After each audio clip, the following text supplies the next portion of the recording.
ہمارے چینل سے جڑے رہنے کے لیے یوٹیوب پر اس چینل کو سبسکرائب کریں۔ سکے تو ان کو یہاں سے بہتر ہے کہ اپنے گھر چلے جانا اور پھر گھر میں بیٹھ کر کے موبائل کے اسکرین پر 200 ملکوں کے مذہبی اور ادبی و شعری جو موضوعات ہیں اسے گھر بیٹھے بیٹھے آرام سے بیڈ ریسٹ بھی ہو جائے گا اور ان کا دل بھی مطمئن ہو جائے گا۔ بہت بہت شکریہ بھائی۔ تو میں گزارش کرتا ہوں کہ ذرا سا اس حوالے سے لوگوں کی سماعتوں کو مطمئن کر دیں۔ بہت بہت شکریہ آپ کا۔ میری اصلاح کے لیے ایسے ہی لوگ کافی ہیں اور میں ضیاء بھائی مبارکباد پیش کرتا ہوں۔ تعارف کے لیے یہی بہت بڑی بات ہے کہ کسی شخص کے اندر اگر ملت کا درد ہو تو یہ درد بھی اللہ تبارک و تعالیٰ کے نیک بندوں کی علامت ہے۔ میں اپنے بھائیوں سے گزارش کرتا ہوں کہ جیسے جیسے آپ کو احساس ہوتا جائے کہ آپ کا کھڑے ہونے سے بہتر ہے بیٹھ جانا تو بیٹھتے جائیے گا۔ میں کسی کو حکم دینے کے لیے 300 کلومیٹر سے نہیں آیا ہوں، میں تو آپ سب کے حکم کی تعمیل پر عمل کرنے کے لیے آیا ہوں۔ میں تو اپنی اصلاح کے لیے کوشاں ہوں، کتوں کے طریقے سے بھوکتا رہتا ہوں۔ میں چاہتا ہوں کہ میری اپنی اصلاح ہو جائے، کیونکہ میں تو دوسری تیسری مرتبہ آیا ہوں۔ آپ یہاں 57 سال سے بیٹھ کر کے نبی کی سیرت و صورت کے حوالے سے اپنے قلب کو ٹھنڈک پہنچا رہے ہیں۔ ہم سے بہتر جانتے ہیں، ہم سے بہتر پڑھا ہے، ہم سے بہتر سیکھا ہے آپ حضرات نے۔ بیٹھ جائیں ادب اور احترام کے ساتھ۔ یہاں سے بہتر کوئی جگہ ہو تو چلے جائیے گا، نبی کے ذکر سے بہتر کوئی ذکر ہو تو چلے جائیے گا، نبی کی ناز سے بہتر کوئی شاعری لگے تو چلے جائیے گا، اگر کوئی اور تمہارے قلب کو مطمئن کرنے والا ہو تو یہاں سے چلے جائیے گا۔ میری کیا بساط ہے میں آپ کو روکوں، مصروفیت کے چراغ کو گل کر کے آپ یہاں پر تشریف لائے ہیں۔ اللہ آپ سب کی حاضری قبول فرمائے۔ ذرا سا ترتیب سے بیٹھتے جائیں، ترتیب سے، ایسے ترتیب سے بیٹھتے جائیں۔ وہاں سے جو پیچھے میرے احباب بیٹھے ہوئے ہیں بھائی ذرا سا اٹھ کر کے یہاں پر قریب آ جائیں، جیسے بڑے بیٹھے ہوئے ہیں آپ لوگ وہاں سے اٹھیں، ذمہ داری ہے۔ آپ مستقبل کے ہندوستان بھی ہیں اور ہندوستان کے مستقبل بھی ہیں، اور ذرا سا آگے آ جائیں اور آگے آ جائیں۔ مجھے اچھا لگتا ہے جب نیک لوگوں سے ملاقات ہوتی ہے، اور جی تھوڑی سی زحمت ہوگی، میرے کچھ بڑے بھائی پیچھے بیٹھے ہوئے، میں بہت ادب سے گزارش کرتا ہوں کہ آپ لوگوں کو تھوڑی سی زحمت ہوگی اگر وہاں سے اٹھ کے قریب آ جائیں گے۔ میں اپنے فائدے کے لیے بلا رہا ہوں۔ میں نے حضور محدث اعظم ہند کو نہیں دیکھا، میں نے حضور مفتی اعظم ہند کو نہیں دیکھا، یہ میری کم نصیبی رہی کہ میں نے حضور مجاہد ملت کو نہیں دیکھا، بدر ملت کو نہیں دیکھا، فقیہ ملت کو نہیں دیکھا۔ ہو سکتا ہے کہ آپ میں سے کسی نے دیکھا ہو تو دیکھنے والی نگاہیں ہی دیکھنا گویا کی مشائخ کرام کو ہے۔ تو میں اپنے فائدے کی بات کرتا ہوں، کوئی دقت نہیں اگر میرے اس جملے سے آپ کو شاق لگے، تکلیف ہو تو آپ بیٹھے رہیے گا، لیکن میں نے چاہا کہ ہو سکتا ہے کہ آگے اچھے لوگ آ کے بیٹھ جائیں، بقیہ اللہ اس کے رسول کی توفیق پر ہے۔ میں خود اس لائق نہیں ہوں کہ میں تو آپ کے قدم کے نیچے بیٹھ جاؤں، جہاں آپ کی چپلیں رکھی رہتی وہاں پر بیٹھ جاؤں۔ یہ تو اللہ کی توفیق ہے کہ دنیا کے سب سے بڑے گھٹیا اور گنہگار آدمی کو آپ کے سامنے اپنے حبیب کے ذکر کے لیے لا کے کھڑا کر دیا ہے۔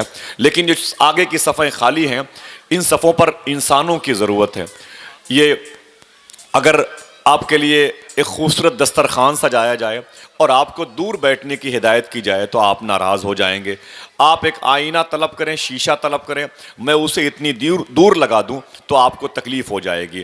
آپ خوشبو طلب کریں، میں بہت دور آپ کی عطردان کا انتظام کروں تو آپ یہ کہیں گے میری مشامیں جہاں یہاں پر ہیں، عطردان وہاں رکھا ہوا ہے، میری زلفیں یہاں ہیں، آئینے وہاں رکھے ہوئے ہیں، میرے زبان و قلم اور شکم کی آواز یہاں سنائی دے رہی ہے، دسترخوان وہاں سجا ہوا ہے، تو یہ میزبانی کے آداب کے خلاف کہلائے گا۔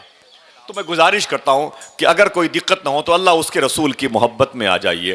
بہت دور دور سے چل کر کے لوگ آئے ہیں، بہت دور دور سے چل کر کے لوگ نبی کی ذکر کی محفل میں آئے ہیں۔ اب آئیے میں آپ کو بتا ہی دوں کہ کتنی دور کا سفر کیا ہے نبی کے غلاموں نے۔ کل نظامت کے شروع میں ایک بات آئی تھی میرے آقا کی پیدائش مبارکہ کے حوالے سے۔ میرے آقا جب پیدا ہوئے تھے دنیا کی 2 سپر پاور حکومت تھیں۔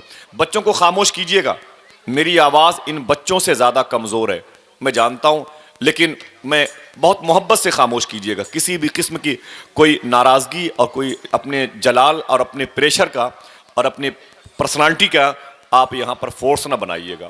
بیٹھ جائیں آپ محبت کے ساتھ میں، یہ 2-4 لوگ کافی ہیں میری اصلاح کے لیے۔ میں نے نظامت کے اوائل عمری میں کل ایک بات کہی تھی، جب سرکار مکہ شریف میں پیدا ہوئے تو دنیا میں 2 سپر پاور حکومت تھی، ایک کا نام تھا روم، ایک کا نام تھا کسرا، یعنی قیصر اور کسرا کے نام سے جو حکومتیں تھیں، روم جس کو اس وقت اٹلی کہتے ہیں، اور کسرا جس کو اس وقت مدائن، عراق، ایران کہتے ہیں۔ اس شہر کے بادشاہ کا نام، اس ملک کے بادشاہ کا نام تھا خسرو پرویز۔ ایک بات سنیں، میں نے اتنا بتایا تھا کہ سرکار کی پیدائش مبارکہ کے حوالے سے جیسے میرے آقا مکہ شریف میں پیدا ہوئے، جیسے میرے آقا مکہ شریف میں آمد میرے آقا کی ہوئی، کسرا کے محل کی 25 فٹ چوڑی دیوار پھٹ گئی اور قیصر کے محل کا وہ فانوس گر گیا۔ دونوں دربار کے نجومیوں نے بلایا، بادشاہوں نے اپنے دربار میں نجومیوں کو کہا کہ یہ فانوس کیسے گر گیا، یہ دیوار کیسے پھٹ گئی؟ تو نجومیوں نے کہا لگ رہا ہے وہ نبی آ گئے ہیں جن کے قدم کی برکتوں سے کفر میں زلزلہ آنے والا ہے۔ یہاں تک کی داستان میں نے کل بتائی تھی، پھر چپٹر کلوز کر دیا تھا۔ سنیں، آپ کے قریب اگر یہ ثواب جاریہ کی رسم مقدسہ جاری وساری ہے، اگر کوئی آپ کی آواز کو سمجھ کر کے لبیک کہہ دے تو آپ اسے اپنے قریب بلا لیں، ہو سکتا ہے میرے ان مقدس بھائیوں کے آنے کا بھی ان کو ثواب مل جائے، پلس ان کو بلانے کا بھی ثواب مل جائے۔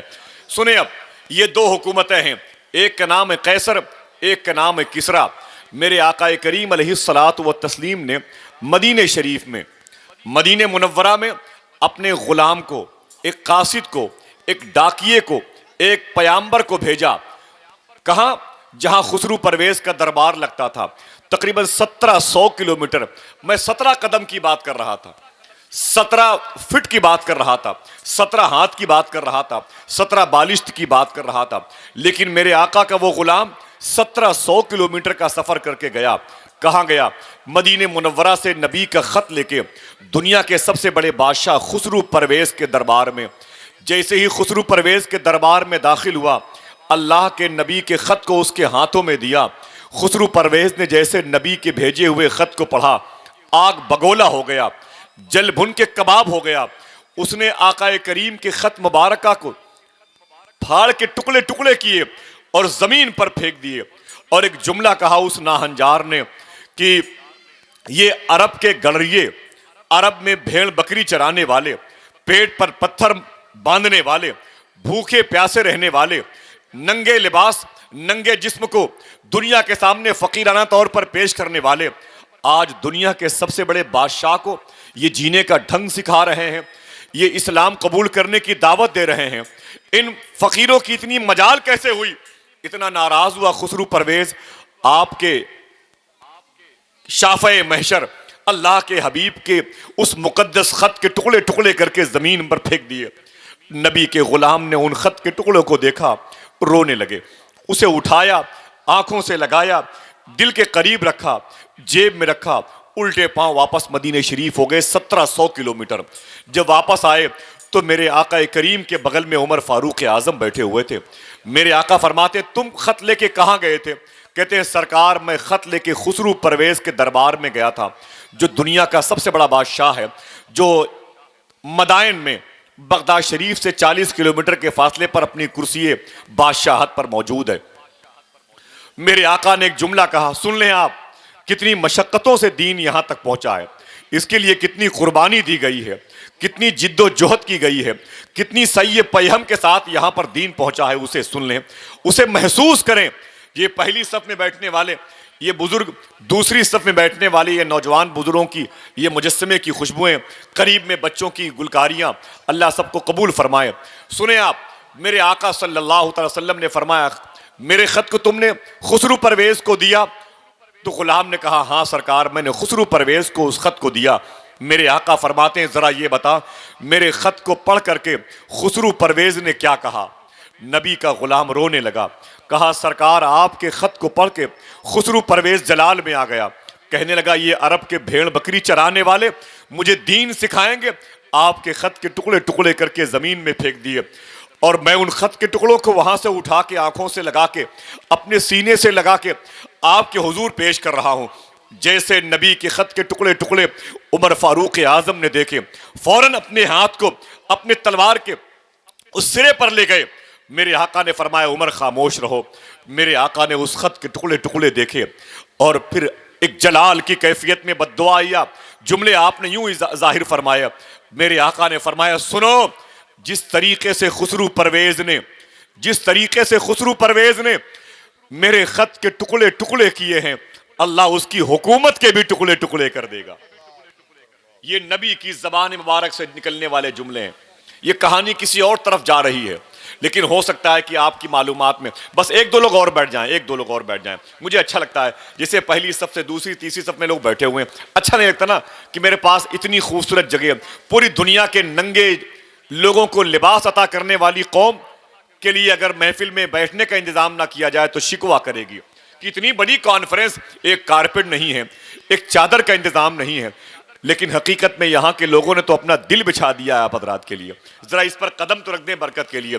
سنیں اب میرے آقا نے کیا فرمایا۔ میرے آقا نے فرمایا جیسے اس نے میرے خط کے ٹکڑے ٹکڑے کیے ہیں، اللہ اس کی حکومت کے بھی ٹکڑے ٹکڑے کر دے گا۔ دن مہینے ماہ و سال میں بدلتے گئے۔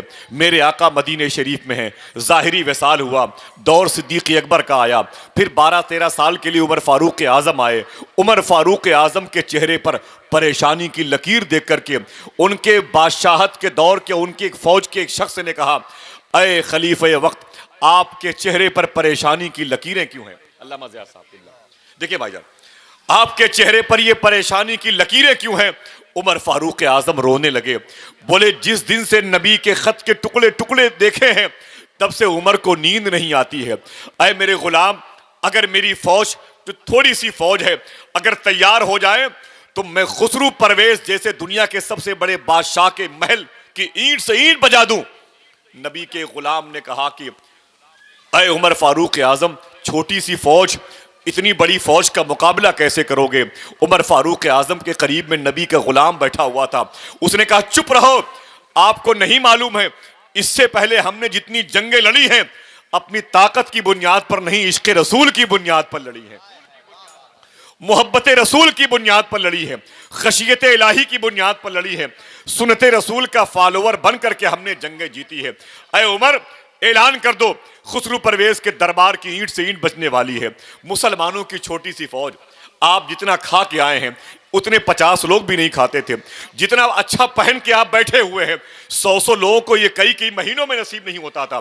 خدا کی قسم، آپ جو کھاتے ہیں وہی وہ کھانا تصور میں کھاتے تھے، آپ جو پہنتے ہیں وہی کھانا وہ تصور میں پہنتے تھے۔ ذرا ان کا لباس دیکھیں آپ، اللہ اکبر۔ عمر فاروق اعظم نے نبی کے غلاموں کی چھوٹی سی فوج لی اور اٹیک کر دیا خسرو پرویز کے دربار میں۔ خسرو پرویز نے نبی کے 5 غلاموں کو بلایا، کہا یہاں کیا کرنے آئے ہو؟ تمہارے پاس ایک ڈنڈے ہیں، ڈنڈے چھوٹے جو ڈنڈے ہیں، ٹوٹی ہوئی تلواریں ہیں، کس کا مقابلہ کرنے آئے ہو؟ مچھر اور کھٹمل کے طریقے سے مارے جاؤ گے۔ نبی کے غلاموں نے کہا کہ تم نے ہمیں دیکھ لیا ہے، ہماری طاقت نہیں دیکھی ہے، تم نے نبی کے ان فقیروں کو دیکھا ہے لیکن ان کے اندر کے عشق رسول کو نہیں دیکھا ہے۔ فیصلہ تلواریں نہیں، عشق رسول کرے گا میدان جنگ میں، نکل باہر آ۔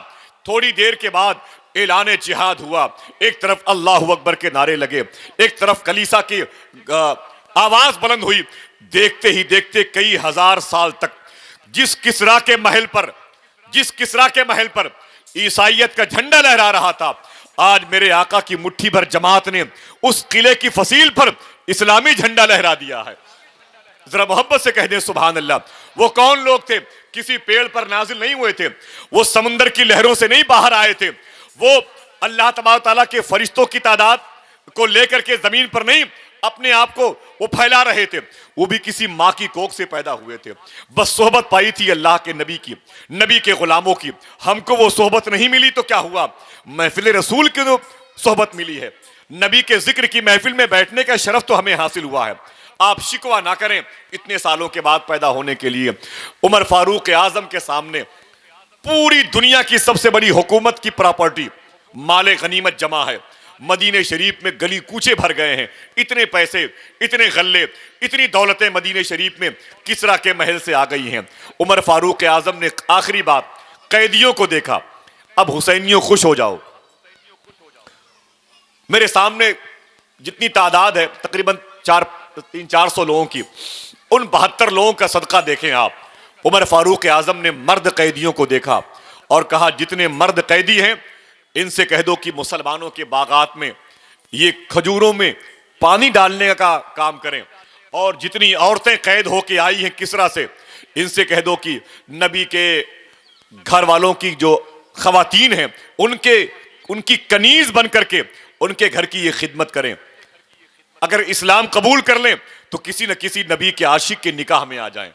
یہ عمر فاروق اعظم نے اعلان کیا. آخری بات, لیکن عمر فاروق اعظم جب عورتوں کی قیدیوں کی طرف سے گزر رہے تھے, اچانک ایک لڑکی کو دیکھا, ایک حسین چہرے والی کو دیکھا, ایک خوبصورت دوشیزہ کو دیکھا, ٹھہر گئے. عمر فاروق اعظم نے کہا ساری قیدی عورتوں میں یہ عورت سب سے الگ ہے. اس کا رکھ رکھاؤ, اس کا بناؤ سنگار, اس کے کھڑے ہونے کا طریقہ ڈھنگ بڑا ہی عجیب و غریب ہے. ذرا یہ بتا کہ اس کا نام کیا ہے, یہ بتا اس کا نام کیا ہے. تو قاصد نے کہا اس کا نام شہربانو ہے, اس کا نام شہربانو ہے. عمر فاروق اعظم نے کہا نام, کہا شہربانو. کہا تیرے باپ کا نام؟ تو شہربانو نے کہا کہ میرے باپ کا نام کسرا کا بادشاہ خسرو پرویز, وہ میدان جنگ میں مارا گیا, تم قید ہو کے آ گئی. کہا ہاں. کہا ایسا ہے کہ تم وہاں بادشاہ کی بیٹی بن کے تھی, لیکن یہاں پر نبی کے غلاموں کی کنیز بن کے رہو گی. بس اس کہانی کا ٹرننگ پوائنٹ دیکھیں, آپ کو اپنے اکابرین کی عظمت کی دھمک محسوس ہوگی. عمر فاروق اعظم نے کہا جو لڑکی کلمہ پڑھ لے اسے کسی نبی کے غلام کے حوالے کر دیا جائے. اے شہربانو, میری خواہش یہ ہے تو بھی نبی کے شہر کے کسی خوبصورت نبی کے غلام کو پسند کر لے, تاکہ تیرے بھی شوہر کی صورت میں کوئی نبی کا غلام صاحبان بن جائے. شہربانو نے ایک جملہ کہا, ایسا ہے عمر, اپنے شوہر کا انتخاب میں خود کروں گی, اپنے شوہر کا انتخاب میں خود کروں گی. عمر فاروق اعظم نے کہا ملکہ وقت ہونے کا تاج ابھی بھی تیرے سر پہ رکھا ہوا ہے. کہا ٹھیک ہے, میں مدینہ شریف کے خوبرو نوجوانوں کو بلاتا ہوں. ثقیفہ بنو ساعدہ کی چوپال پر عمر فاروق اعظم نے مدینہ شریف کے بہت سارے خوبصورت اور نوجوان نبی کے غلاموں کو بٹھایا اور اعلان کر دیا سنو, خسرو پرویز کی بیٹی جو سب سے حسین لڑکی مدینہ شریف میں آئی ہے وہ فیصلہ کرے گی میرا شوہر کون بنے گا. جس کے سر پہ ہاتھ رکھ دے گی وہی اس کا شوہر کہلائے گا, جس کو چن لے گی وہی اس کا سرتاج کہلائے گا, جس کا انتخاب وہ کر لے گی اسی کی وہ منکوحہ بیوی کہلائے گی. نبی کے غلام بڑے بن سنور کے نبی پر درود پڑھتے ہوئے, نبی پر سلام پڑھتے ہوئے آج اس ثقیفہ بنو ساعدہ کی چوپال پر اکٹھا جمع ہو گئے. عمر فاروق اعظم نے سب کے سجے ہوئے چہرے کو دیکھا. کسی کی آنکھوں میں عشق رسول کا سرما لگا ہوا تھا, کسی کے چہرے پر محبت رسول کا غازہ ملا ہوا تھا, کسی کا دل اللہ کے خوف سے کانپ رہا تھا. پھٹے پرانے لباس میں نبی کے غلام بیٹھے ہوئے تھے کہ دیکھنا کس کے حصے میں شہربانو آتی ہے. سنیں آپ کی روح خوش ہو جائے گی. یہ بچوں سے لے کر کے ہمارے بزرگوں تک انشاءاللہ ہمیں دعائیں ملیں گی, ان کے قدم کا غسالہ ملے گا. شہربانوں سے کہا گیا جس نوجوان کے سر پہ تو اپنا ہاتھ رکھ دے وہی نوجوان تیرا شوہر کہلائے گا. آج شہربانوں کے سامنے اس کے شوہر کے انتخاب کی گھڑی آئی ہے. شہربانوں آگے بڑھتی ہے. آگے بڑھتے بڑھتے اس نے بڑے بڑے مدینہ شریف کے عاشقوں کو دیکھا, نبی کے غلاموں کو دیکھا, لیکن خوش ہو جائیں اس نے جس کے سر پہ ہاتھ رکھا وہ کوئی اور نہیں امام حسین تھے. ذرا محبت سے کہہ دیں سبحان اللہ, امام حسین تھے, امام حسین. عمر فاروق اعظم نے کہا سن شہربانو, تیرا باپ چھوٹی سی زمین کا مالک تھا, لیکن تو نے جس کے سر پہ ہاتھ رکھا ہے اس کا باپ زمین و آسمان کا مالک ہے. اس کے نانا نبیوں کے سردار ہیں, اس کا باپ عرب کے نوجوانوں کا سردار ہے, یہ خود جنتی نوجوانوں کا سردار ہے, اس کی ماں جنتی عورتوں کی سردار ہے. ذرا ٹھہر جا شہربانو, اتنا بتا دے کیا تو نے کبھی خوبصورت نوجوان نہیں دیکھے؟ کیا تیرے گھر میں کوئی رشتہ نہیں آیا؟ کیا تیرے گھر میں کوئی قاعدے کے لڑکے کی بات تیرے گھر میں نہیں داخل ہوئی؟ اس نے کہا ہزار رشتے میرے گھر میں آئے ہیں, لیکن جب جب رشتہ میرے گھر میں آتا خواب میں مجھے ایک صورت دکھائی جاتی, ایک صورت دکھائی جاتی, اور کہا جاتا ہے شہربانو خبردار اپنے شوہر کے انتخاب کے لیے کسی اور کو پسند نہ کرنا، اللہ کی رحمتوں نے تیرے شوہر کا انتخاب کر لیا ہے۔ جب میں اس چہرے کو خواب میں دیکھتی تھی وہ چہرہ کوئی اور نہیں امام حسین کا ہی ہوا کرتا تھا۔ اللہ اکبر، اللہ اکبر، سبحان اللہ، زندہ آباد، ماشاءاللہ۔ حضرت بھی تشریف لائے ہیں، سبحان اللہ کہہ دیجئے۔ امام حسین کی بات آئی، ان کے جد کریم کی نام کی مجلس کے سجنے کی بات آئی، اسی شہربانوں کی کوکھ سے امام زین العابدین پیدا ہوئے، اسی شہربانوں کی کوکھ سے مولا علی اصغر پیدا ہوئے، اسی شہربانوں کی کوکھ سے مولا علی اصغر پیدا ہوئے، پھر بعد میں اسی شہربانوں کی کوکھ سے امام زین العابدین پیدا ہوئے، امام باقر پیدا ہوئے، امام جعفر صادق پیدا ہوئے، امام موسیٰ کاظم پیدا ہوئے، امام علی رضا پیدا ہوئے، امام محمد جواد تقی پیدا ہوئے، امام علی نقی پیدا ہوئے، امام حسن عسکری پیدا ہوئے۔ خوش ہو جائیں اسی شہربانوں کی کوکھ سے غریب نواز پیدا ہوئے۔ ذرا محبت سے کہہ دیں سبحان اللہ۔ یہ ملک میرے آقا غریب نواز کا ہے، الحمدللہ رب العالمین۔ قرآن مقدسہ کی وہ آیت تطہیر جو برکت کے لیے پڑھی گئی ہے، اگر وہ کافی ہو تو میں نعت پڑھوا دوں۔ میں گزارش کرتا ہوں جناب عزت مآب محترم حافظ و قاری سلمان رضا صاحب سے، اجازت ہو تو ایک نعت کا شعر پڑھ دیں۔ بھائی اجازت ہے؟ اجازت ہے آپ حضرات کی؟ ذرا سا قریب بیٹھ جائیں، میری اتنی سی گزارش ہے۔ اگر تکلیف ہو تو میں اتر کر کے آپ کی چپل لے کے یہاں پر آ جاؤں، خدا قسم میں اتر کر کے آ جاؤں اور بس آپ صف لگا کے بیٹھ جائیں، جیسے آپ اپنے گھروں میں مہمانوں کو ترتیب سے دیکھتے ہیں، مسجد میں نمازیوں کو ترتیب سے دیکھتے ہیں، اپنے گھر میں دروازے پر آنے والی بارات میں ترتیب دیکھتے ہیں، ویسے ہی نبی کی محفل میں کو بھی آپ ترتیب کا لحاظ رکھیں۔ ذرا سا اٹھ جائیں، سرکار غوث اعظم کا واسطہ ہے، آپ حضرات کو اٹھ کر کے دو دو قدم ترتیب سے بیٹھ جائیں۔ کیا ضرورت تھی ان بھائیوں کو آگے اپنی چپلوں کے سامنے بیٹھتے ہوئے؟ صرف یہی خواہش تھی نا کہ آج ہم نبی کی محفل سجائیں گے، کل اللہ تبارک و تعالی ہمارے دل کو سجائے گا انشاءاللہ، ہمارے قلب کو سنوارے گا، ہمارے اعتقاد کی زلفیں سنوارے گا۔ بہت بہت شکریہ۔ آ جائیں، دو چار لوگ اور آ جائیں، تھوڑا سا مجھے اچھا لگتا ہے۔ آپ اوپر سے آ کے دیکھیں، بڑا بکھرا ہوا ماحول ہے، ہندوستان کے جغرافیائی نقشے کے مطابق بکھری ہوئی زمین نظر آتی ہے۔ بس ایک نعت کا شعر پڑھتا ہوں، آپ محبت سے سبحان اللہ کہہ دیجئے گا۔ نہ تم چلاتے ہو دنیا، نہ تم چلاتے ہو دنیا، آپ کے نہ بولنے سے شعر کمزور نہیں ہوگا، میرے آہستہ سے پڑھنے سے اس کی شعریت ختم نہیں ہوگی۔ اچھا شعر آج پڑھ کے چلے جائے 57 سال کے بعد جب دوسری اس قسم کی سالگرہ کی تقریب ہوگی، اس وقت لوگ کہیں گے کہ سہسرام میں کسی نے ایک نعت کا اچھا شعر پڑھا تھا۔ ہم کو تو بات کی فکر ہے، ابھی کی نہیں۔ کیوں؟ کتاب درد ہوں، احساس کی زبان ہوں میں، متائے اشک ہوں، خوشبو کا ترجمان ہوں میں، ہر ایک شخص نہ سن پائے گا میری آواز، گلی کا شور نہیں فجر کی اذان ہوں میں۔ سمجھ رہے ہیں آپ؟